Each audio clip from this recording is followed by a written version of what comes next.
જૂનાગઢમાં 26મી જાન્યુઆરીના દિવસે રાજ્યકક્ષાના પ્રજાસત્તાક પર્વની ઉજવણી થવાની છે, જેને લઈ હાલ જૂનાગઢવાસીઓ દેશભક્તિના રંગે રંગાયા છે.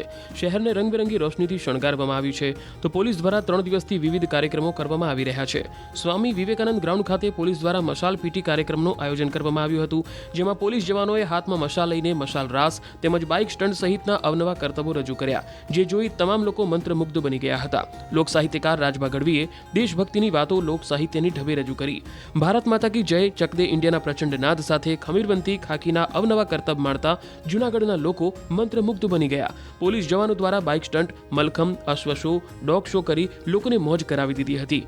ગુજરાત પોલીસના 256 જવાનોએ 512 મશાલ સાથે મશાલ પીટી કાર્યક્રમ રજૂ થયો હતો, જેમાં બંને હાથમાં મશાલ પકડીને જય Shri Ram, fit India, Girnar, Gujarat police, welcome જેવા શાબ્દિક ફોર્મેશન બનાવ્યા હતા. જૂનાગઢની જનતાએ પોલીસના જવાનોના આ કાર્યક્રમને બિરદાવ્યો હતો. તો જૂનાગઢમાં 26મી પહેલા વહીવટી તંત્ર તેમજ પોલીસ વિભાગે રિહર્સલ કર્યું હતું. આ કાર્યક્રમને લઈ પોલીસ અને વહીવટી વિભાગ દ્વારા તમામ તૈયારીઓ પૂર્ણ કરી દેવામાં આવી હતી.